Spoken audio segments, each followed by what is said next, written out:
You're listening to Relatable with Stephanie Michele, only on LA Talk Radio. Hello and happy holidays, everybody. This is Stephanie Michele. This is Relatable, and hoping everybody had a wonderful Thanksgiving and is, starting to really feel the feeling of the season. I, for one, am certainly leaned into the season of gratefulness. This is my 48th show on LA Talk Radio and my last one for the year, so I'm taking a little bit of a break. So I'm just reflecting on that, and I had really no idea what I was getting into when I started the show back in January. I just knew that I wanted to put some attention on how we were relating in the world and how we were relating with each other. I wanted to highlight context and explore how we can identify our own unique roles in everything that we do. And I wanted to tell a lot of stories. I wanted to talk to people and let them tell their story because we all have a very unique story, and it's worth hearing. I hope that I've brought some inspiration, joy, and thoughtfulness into your life in 2017. While we are on break, I really encourage everyone to go back and look at the old shows and let me know what your favorite was and what you want to see more of in the new year. Now, let's talk about what today is. So today, of course, is Giving Tuesday. This is a celebration and promotion that started in 2012, and I, for one, am very grateful that it's happening, that we have a Giving Tuesday. Our culture puts too much attention on the getting. We are sold to all year long, and every year Black Friday and Cyber Monday ads and promotions just bombard us. I think I had 50 ads in my inbox when I woke up the day after Thanksgiving. It's nutty. I don't need all that stuff. I ask you, do we really need all this stuff to make us happy, or do we just need each other? I like the idea of I of course like people over stuff. I love that hashtag, by the way. If you look it up on Instagram, there's some cool stuff that people post on hashtag people over stuff. Giving to me is a gift for both the giver and the receiver. However you decide to spend this day, I encourage you to give. Give to a nonprofit that you believe in. Give your time, your love, your creativity to the people in your life that you care about. And speaking of people that I care about, my guest today is certainly on that list. When I started thinking about making an extra special holiday edition of Relatable, she was top on my list for many reasons. Are you blushing? First of all, she's my Stephanie from another mother. So I'm giving you two Stephanies for the price of one today on this special day of giving, right? We even spell it the same way. She also played a very significant role in my new conversational fashion line that I will share later in the show. I'm wearing one of the shirts. This one says hi on our story, and I'll explain what that means to me later.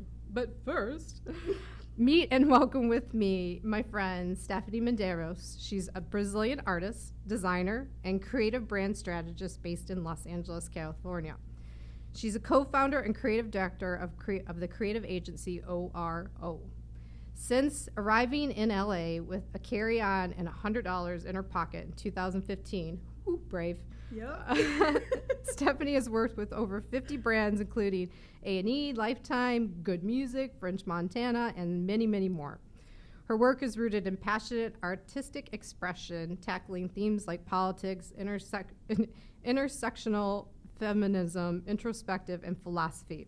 You might have remembered there was a show called Vagina Power where I had artwork that had vaginas on my nails.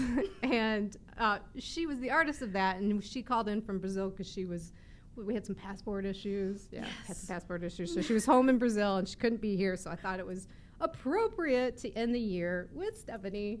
Yeah? Yeah. That's amazing. I know, I'm so happy that you're here. I'm so happy to be here. It's long overdue. I know. It's like you've been here, but you weren't here. I know. You feel like you've been here. I feel it. Well, so Stephanie, you've heard, I know you've been watching the show, I ask everybody that sits here if there's anything that they just want to get off their chest, and share before we get into our discussion and topic of the day, which is holiday and gift giving, really. Yes. I think, first of all, the fact that I really wanted to be here that time, and it was one of your first shows. Yeah. And now I'm here for the last one of the year. It just feels like a perfect circle, and it just represents kind of like our relationship from beginning to end, from my beginning of getting here to LA. Yeah. You being one of my first like people to talk to and go to for everything. And now I'm here. So that's kind of like full circle for me. So I'm really excited to be here. Yay. And I had no idea of that, by the way. You know, this is just like story of people and talk about context, but I was looking for a graphic artist that could do pattern work, which it's very rare that people that do this kind of work, not boob jobs. I know that seemed a little weird if you're watching, but graphic work not necessarily can do patterns. You know, it's a whole different work. And I happened to come across her portfolio and reached out to her, could just like feel like the good energy, you know, just in the email. And then we met and I was like, we're going to be working together a lot. And it's been like that. She's worked on a lot of things with me and I've like enjoyed all of it and our friendship and getting to know you. It's been amazing. Yeah. Knowing, being here through the engagement. I know we've told that story on here because her fiance was on that show. He represented her while she was in Brazil. So like it is a full circle. So let's get to know you. We got a lot to cover, but let's get to know you a little bit.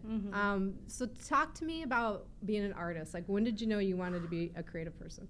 It feels like forever. Yeah. But I do have specific memories, which are kind of interesting to me. So the first thought of I'm going to do this for my entire life is when I was 6 in Brazil, tiny, tiny, tiny. And I was already drawing on everything. Walls. There's this little table we had that was completely graffitied. So I was prone to vandalism in art since a very young age. And when I was 8, I invited everybody from my building to go to my art show on the lobby floor of the building. And I put everything up. I charged the cover fee. No, you didn't. I did. And I told my dad, I want to have an art movement when I grow up. And I was obsessed with Picasso. And they were like, okay, you want to do an art movement? Better be in the MoMA by the time we're dead. And I was like, oh, wow, that's no pressure. So I was like, okay, let's do this. And they put me to actually do a little atelier, which is just a little internship. I was 8 with this artist called Bernardo in Brazil.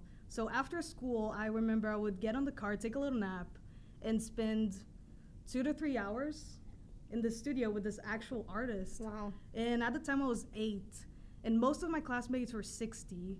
And I can like remember the sensory, like there was this coffee scent mixed with paint in the air.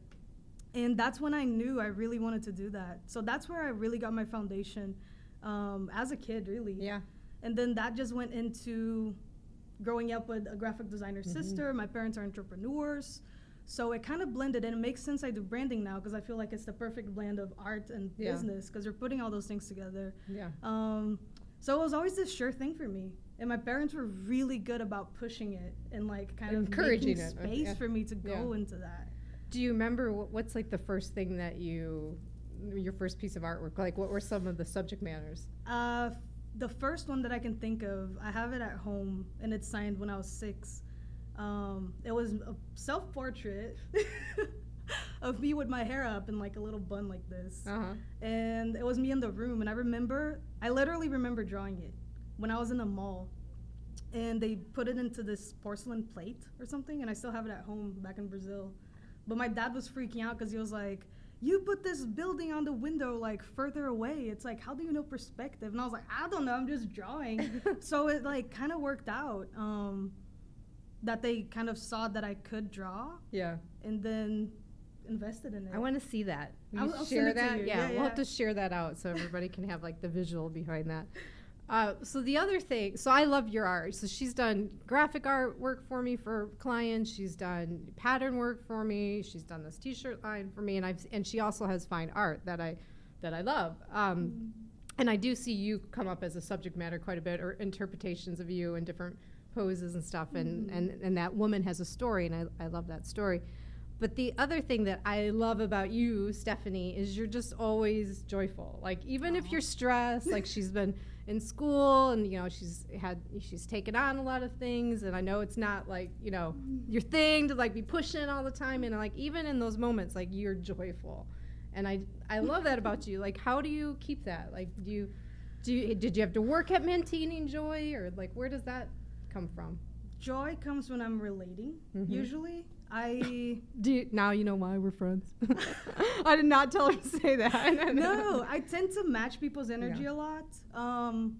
I feel like I can be joyful when I'm actually with people because I spend really good time alone. And when I'm alone with myself, I try to ground, let go of repetitive thought patterns.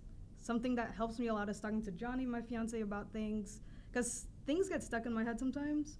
And if I don't vocalize those things, they just kind of take over my thought process and my energy. And when I vocalize, I see how silly so many of these things are, because we just get stuck on those thought processes. And those are the things that usually weigh me down. And because I am in a creative profession, I have to be in kind of like a zone in order to create.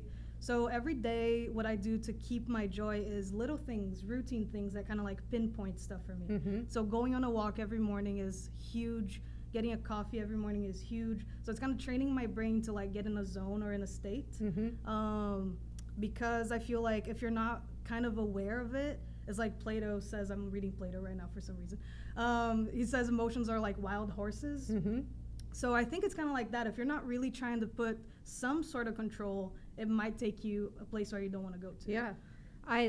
Two things come up for me when you shared that. So one is I also believe that like your emotions can carry you and things get stuck. So I find as soon as I release something, it's gone. It takes the power away. I often say, like, I cuss a lot. I don't do it as much on the show, but I cuss a lot because I'm not a violent person. Same. But sometimes I just need to say, and just let it go, and then it's gone. Like, I just took its power away. So I also believe that we can get stuck and we let, fear and disappointment, all these, like, negative things just get stuck there, and it is important to really release. And then the other thing that you said that I think is really important is this idea of like starting the day. My friend Joseph calls it the smart start, but starting the day taking care of yourself, because we have a tendency, and probably women more than men, to just like give out, pour out, give, put everything else first, and even and doing it to the point where you have nothing left to give. Like it's kind of a thing, but starting the intention with like, this is the things that I need to do to kind of take care of myself so I can give my best self, and remind myself that if I'm not in my best state, I don't have it to give. So I also am a coffee snob. I'm going to have the coffee in the morning. I walk my dog. I have to have time with him, getting ready, washing my face. Like these are things that are routine that help me set the intention to be my best self. So I didn't know you had your thing too. We talked about coffee before. Yes. Yeah, coffee is, my friend George says coffee is life. It is. It kind of is. I agree with that. All right, well, this is the holiday season. I didn't just wear red and green for the heck of it. When I put this on, I put it on because it has a couple memories that are important to me, but I also I'm like, it looks like I'm going to run with the Bulls. I'm not running with the Bulls today. I'm just celebrating holiday. I made this out of an old T-shirt, and That's awesome. Used to, for holidays, would send out a Christmas video of my dogs with some obscure Christmas song, and that's what I would send out as a Christmas card. And my love of my life, my Tessa, my sweet Contessa, my pit bull, is not with me anymore. And this was and I wore this in the last video, but like it was a great memory, and it was the last one we did was right after the Sandy Hook shooting, the elementary school shooting. That was right around the holiday time, and I remember doing the video right after and walking up and down Abbot Kinney in Venice, and I specifically wanted to just bring joy to people because I felt like people were feeling some intense stuff. Yeah. And so I took my other dog, which you guys have met. He was on the Halloween show. Little white fluffy, a little stinker sometimes, but I took him around and I had mistletoe and I walked up to perfect strangers and said, "Will you kiss my dog?" Oh my God. And that was the last one that we did, and both dogs were in it, and it was awesome. And like people were like, "Yeah, I'll kiss your dog." It was like, it was so cool. I'll send it to you. I'll share it to you. I'll share it with everybody so you can see. It's still somewhere on YouTube, but so that's like a holiday memory for me. Like it's just nothing but joy, and then being able to experience somebody else in that reflection of joy, like, being the giver, but then receiving it back was like amazing. It was like exactly how I wanted to like celebrate that season by interacting with strangers and asking them to kiss my dog.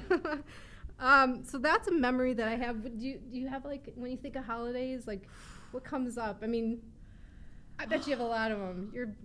So usually people travel, right? Yeah. Different places around the world, do different stuff during the holidays. Since I was born, I'm 25.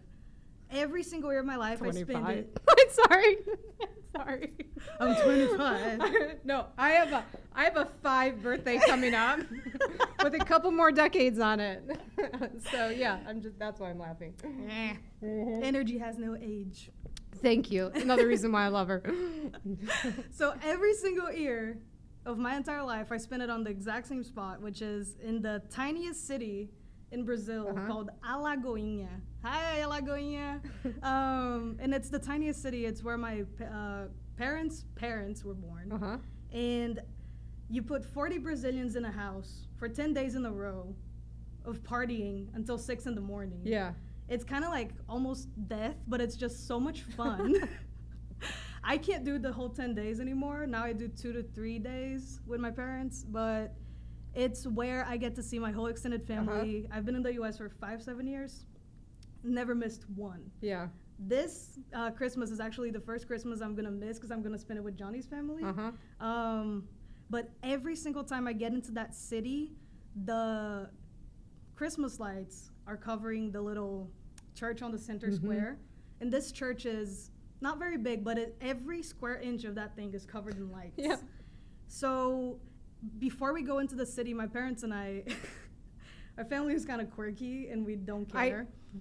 I couldn't possibly imagine that. And we put like really loud music in the car and we just yell. Yeah. And if somebody's passing by the car, they're gonna hear like, and people jump and we laugh and it's hilarious. And then there's like all the cousins and aunts and uncles and everybody's getting drunk and it's a mess. And every single year, that is, for me, the epitome of holiday. Is friends, food, party, and family, and just sharing. And we always cry. And it's always like a thing. The whole gamut of emotions. So a lot of laughter, a lot of like storytelling. Who's the storyteller in your family? So my grandpa passed away, but we go around the table before we eat and we do speeches. So everybody talks a little bit. And during that time, that's when it gets kind of emotional because we really share. And that's in a relating way, it's really interesting because we only see each other that once a year. Everything has to come out at once. And nobody holds back, which I think is really awesome. Yeah. So we open this safe space around the table to really just talk to each other and make each other feel special. Yeah. Even for just that moment.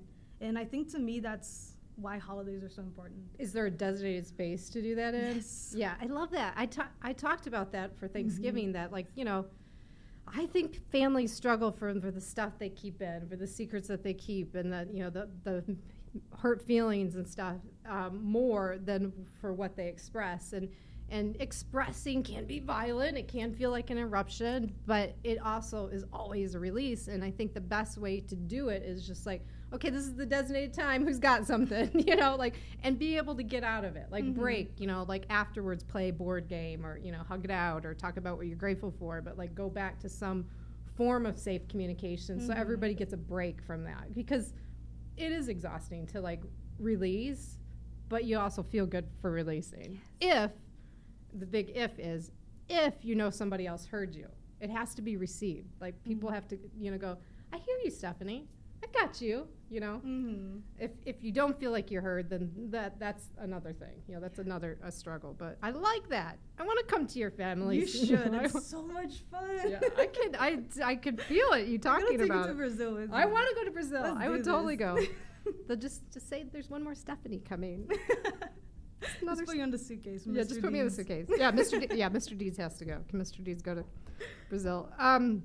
All right, so memories, storytelling, family, food, alcohol, a lot. What about gifts? Like, what do you kind of reflect on in terms of maybe a gift that you've received? What's like something? I can't think. I've received plenty of gifts. My mom gave me this ring I do not take off ever. But apart from like physical things, I think it's just over time, people that have been interested in what I do and really, I feel like the gift of dedication long term, because it's really hard for people to stick with you, I feel long term. And I have a few people in my life that since I was a kid or even since college have always been kind of believing in me.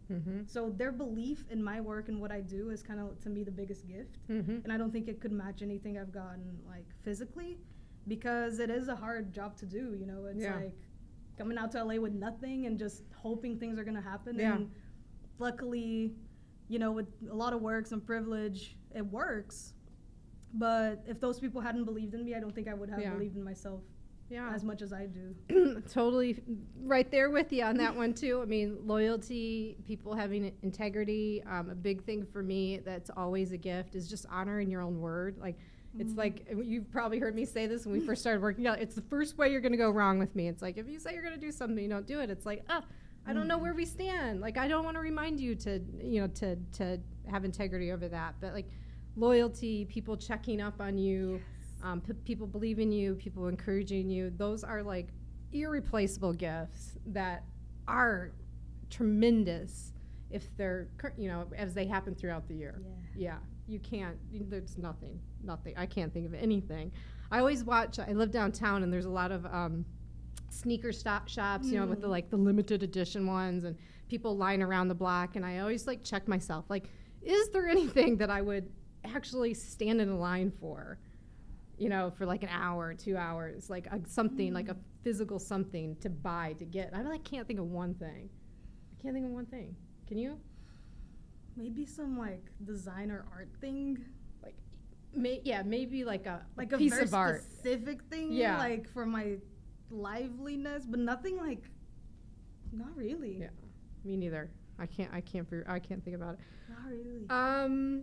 What do you have memories of giving a gift? Like some gifts that you've given that I kind of suck at giving people gifts because I've been broke a lot of most But you're an artist. You can make art. Right? I have to fit my profile. So, not even the brokenness. I just love cooking for people. Yes. So I make huge, elaborate meals. And I'm a Virgo, and I'm a perfectionist, and I'm a list maker. So I do decorations. I buy flowers. Yeah. I get candles. I get like the placemats looking perfect. It's kind of excessive, and I don't know if it's more a gift for me because I love making it so much, or for the person, but they end up loving it. Yeah. I love making huge feasts for people. Yeah. So whenever my parents would get mad at me, I would make them an awesome brunch. Whenever I want to like surprise Johnny, I'll make them awesome dinner or something. And I love how people look after they eat and they like what they eat. I love never when thought Johnny of that. dances. When people are like, Johnny does like this happy dance when he eats something I make that he likes. So it's like the look on people's faces after they like got treated to some good food is what I love giving. That's nice. She's done this for me too. Like we had a short meeting that I was going to have at her house, and we usually meet somewhere neutral. But I was coming there, and she had quiche. She had fresh fruit.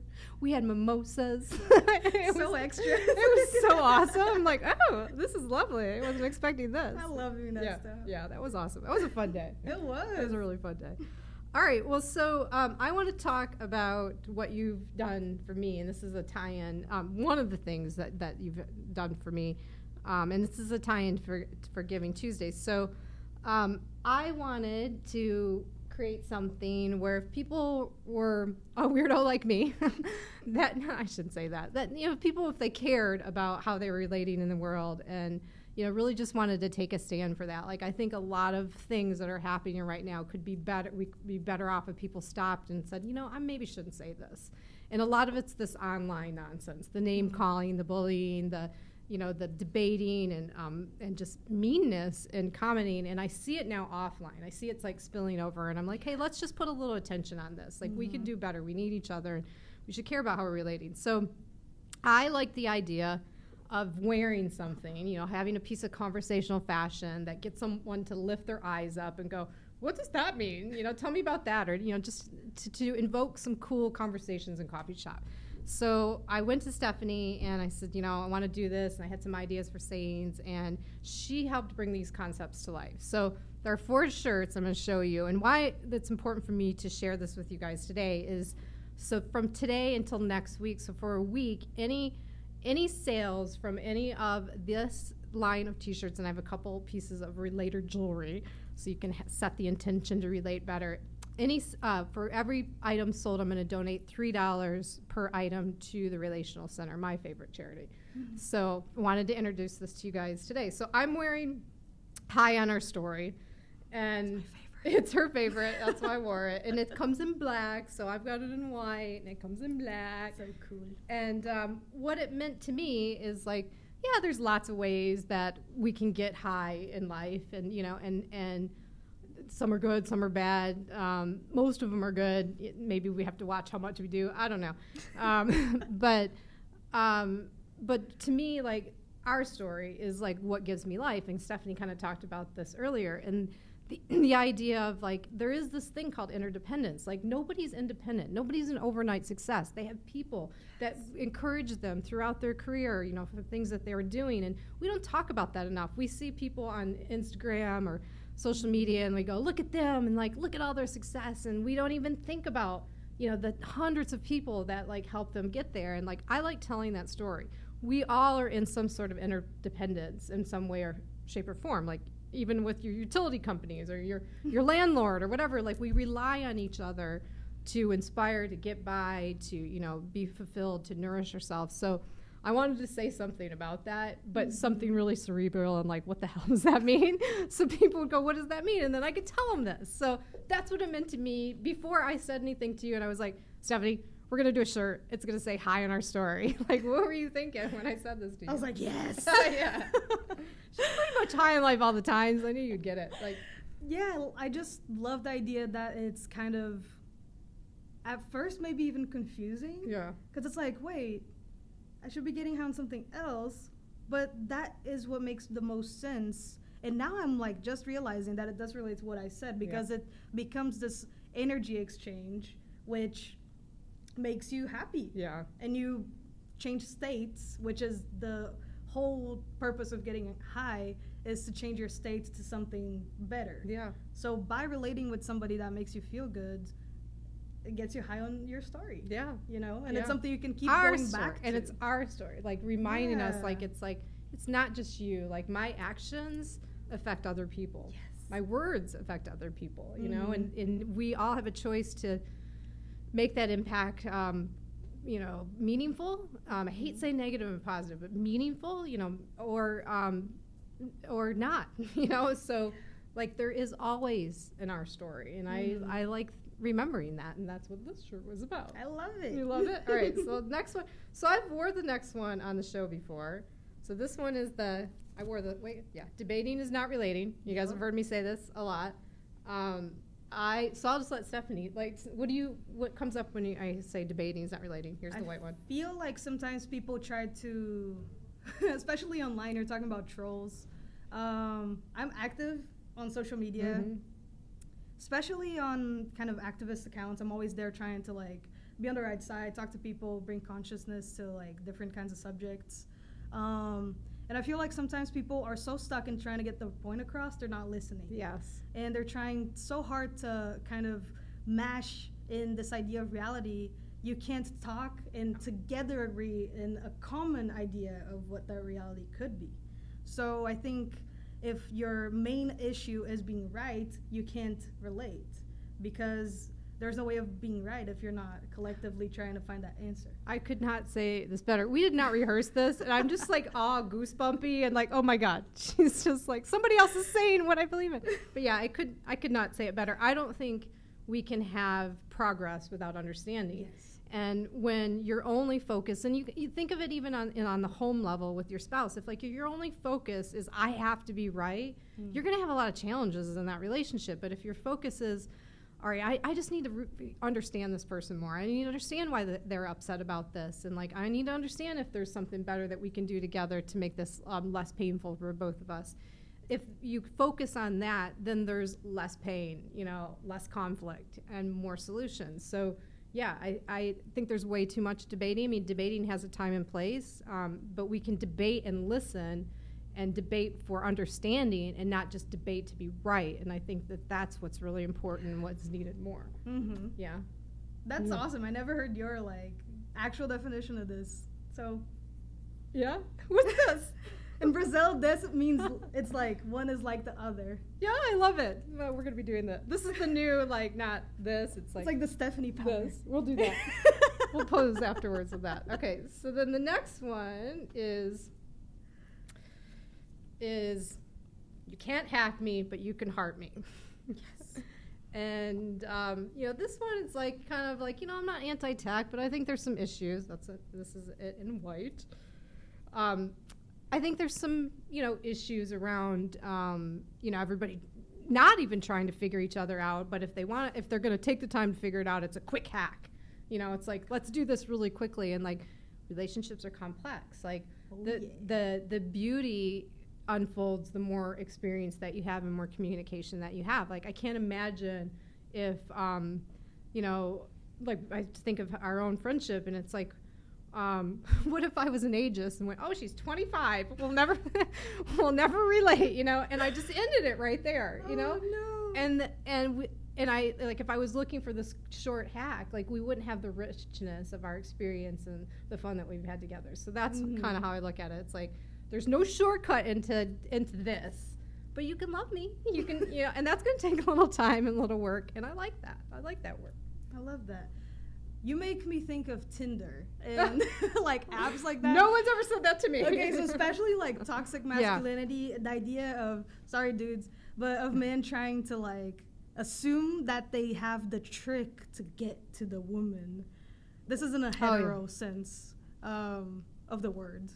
I'm trying to make it accessible to all the gender identities. But the idea that you can, with a set of words, almost manipulate somebody into trying to go out with you or do, I don't know. And it becomes the fast food idea of like just trying to get straight to the point instead of getting to know that person and making that relationship valuable and valued. There are lots of dating books and like there's something called it's like the Bible or the Bible of dating. It's not that. It's something else. It's goofy.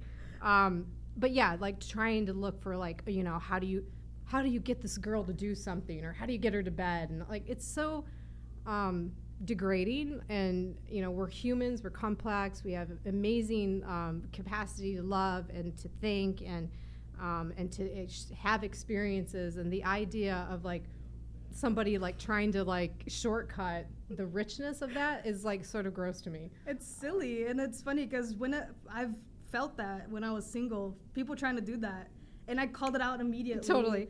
And it's hilarious. I watched a movie over the holiday weekend or a series or something. I watched a lot of movies. I was very Netflixing and chilling this weekend.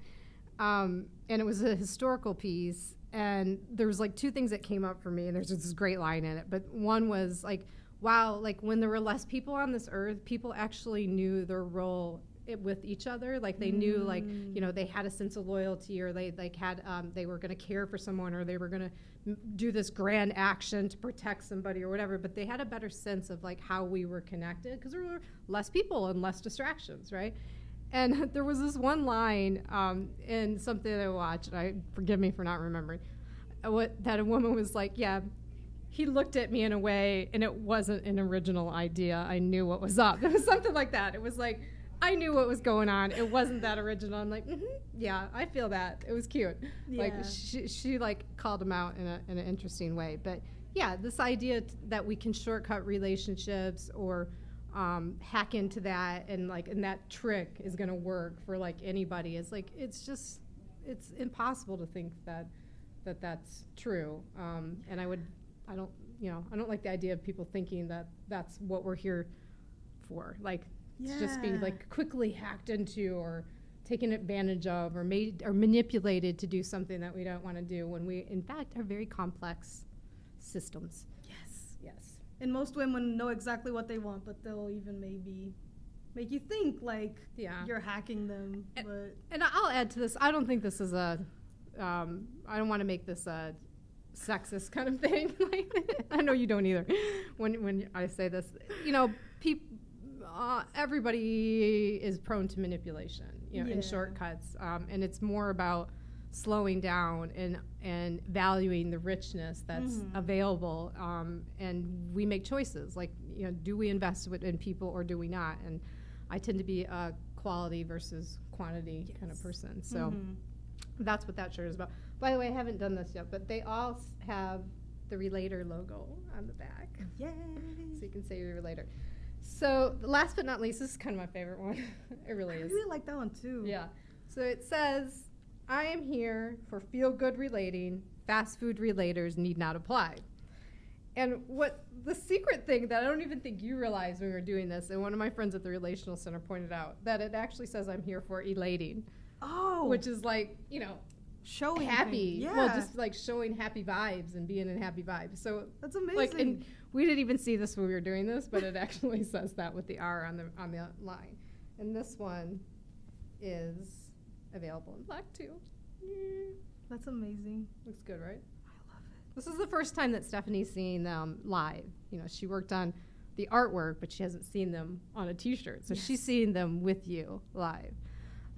So that's the T-shirts. You know, like I said, I'm launching them today. They're on my site, stephaniemichele.com. Proceeds for the week, not just for Giving Tuesday today, so for the week are going to the Relational Center. So $3 per item that's sold. And I also have, I'll do a close-up later on this, but these Sodalite beaded bracelets with a little pressed penny Relator coin with a little bit of rose quartz in them too. And Sodalite is a stone that's known for communication, so it's a good thing to kind of wear if you want to set an intention. Like, I want to be a better communicator today. Like, I need a little help leaning into having like some meaningful conversation. And I did the coin on a copper chain too, with the same Sodalite stone or rose quartz. So that's in the store. This is in the store. Stephanie helped me with this. It's all there. So, you know, if you liked what I've stood for this year and like you're like, yeah, I want to lean into be a relator, you know, start there. Or if you know somebody, this is a great way to honor someone that like does a really good job at relating, like get them something. And it benefits my favorite nonprofit, the Relational Center. So help me out. That's my place. That's my place. She's been there. Yes. It's a special place. It's awesome. So that is that. You know, let's wrap this up with what are our hopes for the season and the new year? Like, what are you thinking about for the holidays? What's kind of hopes that you have for 2018? Continued growth is the first thing that comes to my mind. Not just for me, but I think for everybody. It's been a tough year. It's been a kind of like fall and get back up year. Yeah. And it's been... I'm thinking of that I can't... Terrible memory. There's a song. It's in my head. You don't want me to sing it. That's all I have to say.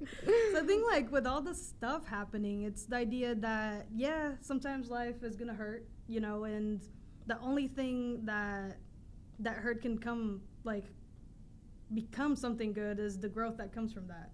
And I think I've learned a lot.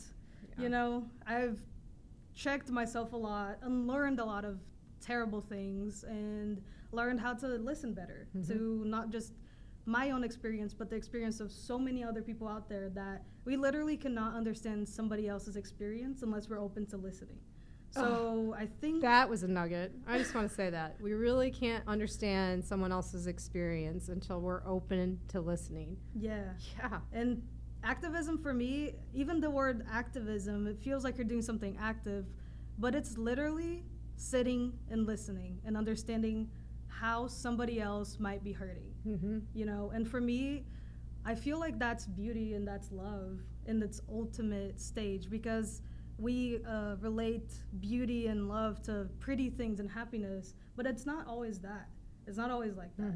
And I love realness. Yeah. So I want 2018 to be a year of realness for me, and not just for myself. I wanted to be able to live in a world where everybody has the safe space to be real, you know?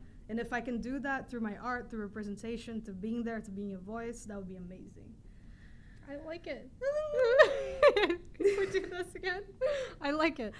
I would just add, you know, I just want to remind people, with all like the political tension and the, the arguments and the fights on social media, I just want to remind everybody, and I know I've said it here and we did a whole show on it, empathy is not endorsement. So just listening to someone is not like taking away what you believe in. Like just listening is not saying, oh, now, I have to believe what you believe. And we just have to remember that there's like that step in between, these debates that we're having that we've forgotten. And that forgotten part is like, I appreciate you sharing that. We may not agree, but I really appreciate you sharing that. And I can understand why you would have that perspective. That is not me saying, I agree, everything you said 100%. And it's not taking away at all from what I believe in if there's something that we don't agree on. Yeah. And I just can't, I guess that would be my hope for the season, the New Year's. I really want to see less, I'm just going to say it, inappropriate communication between people, especially online. It really makes me sick.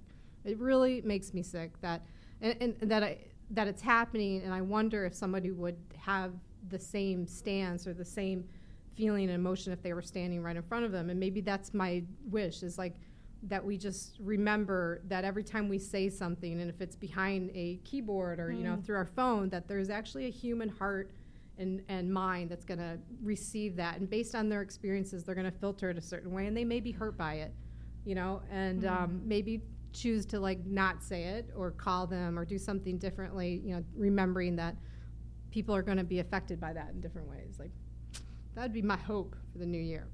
Yeah, I think that's so. amazing. All right, we have just enough time to do a funny question. So I like to show that like the way that we're changing can relate, and we at any given time there's always more information in the room. And I do that through this fun box of questions or this book, and I'm going to let you pick box or book. I'll do the box. All right. I want a really fun one. The box has a mind of its own. So give me something good for my Stephanie from another mother. Come on, box. Come on, box. What alcohol? This is fun. What alcohol can you never drink again? Oh, boy. Oh, boy. I'm trying to think of like the worst hangover in my life. I think pure vodka. Pure vodka? Ugh. Can you mix it? Could maybe mix a little bit, but vodka to me is in the past. Is in the past. All right. I tend more of a wine person nowadays. Are you? Yeah. I can vibe on that. I like the tequila too. Tequila. I'm a little more on the tequila, not the vodka. All right. Yeah. Let's do one more. I said one, but it's two Stephanies. 2 questions. For the price of one on Giving Tuesday. So 2 questions is appropriate. What's your worst driving habit? The fact that I still don't have a driver's license 7 years after being in the U.S. So, do you want one? I mean, you don't even need one with like ride sharing. And do you want one? I'm just waiting for the technology of self-driving cars to catch up, so I don't have to do anything. Yeah, I gotcha. Flying cars. I'm still waiting for flying cars that the Jetsons promised us when we watched cartoons when I was growing up. That's what I'm waiting for. All right, Steph. So you know the last part of the show. I know you know about this because I think you got to give one even when you called in on the first one. So I like to do heart swells. I like to promote this idea of sharing and talking. We've talked about it even earlier, even the tough stuff of sharing that, but like deep emotion and deep expression. And like it's not that scary. It's like being naked. You can't get more naked. It's just you're naked and that's done. But so I like the idea of just showing that like people matter. This is my interdependence. So do you have somebody in mind that you want to like pay a tribute to, or just acknowledge them? Someone that you would just want to give a big shout out, heart swell? There's so many people in my life that I admire. There's you, there's my parents, Johnny, my friend Cassie Jones, my friend Sophia from Brazil. There's so many people that come to mind. And I think it goes without saying that I love them so much, but I feel like I want to give a shout out, I guess, to people I don't even know, which is weird. And it's to everybody out there that in the face of bad communication and trolling and all the stuff that's happening out there, people that still keep an open heart and that are still out there fighting every day and making themselves uncomfortable and making themselves inconvenienced in the sake of truth and love. I think those people deserve more credit because it's not easy and it's something that will take a lot of energy.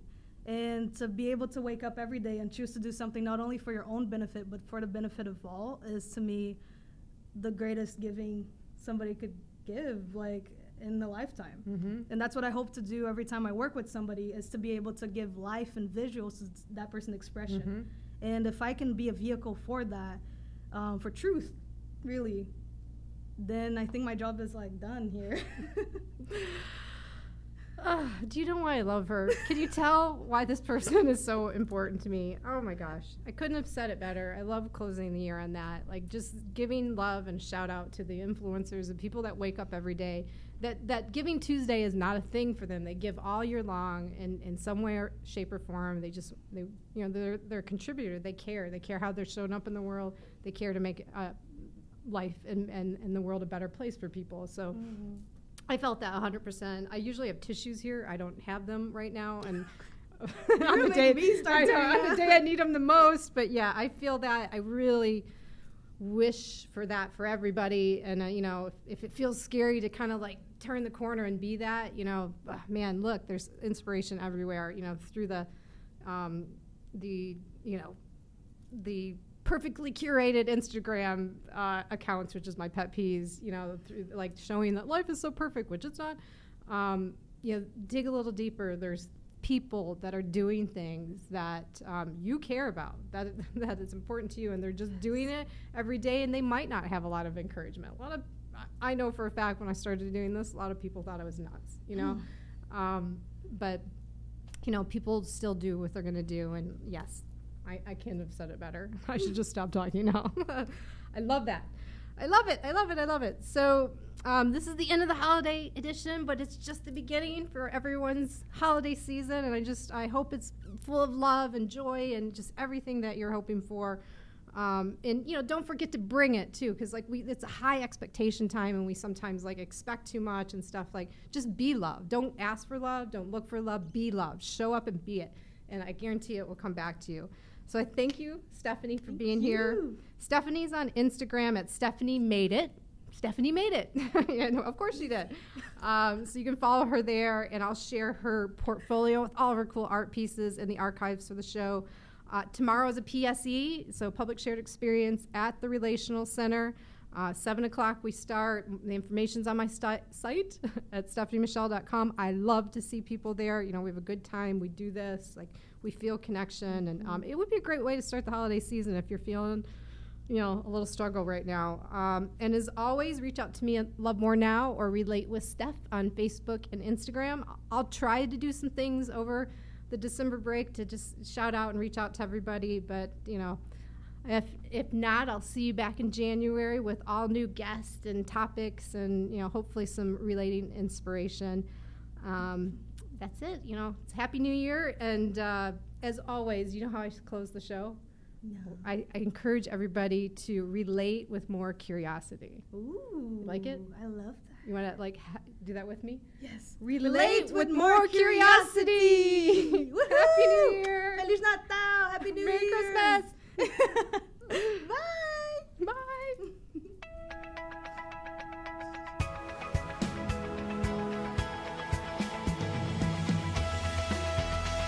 You're listening to Relatable with Stephanie Michele, only on LA Talk Radio.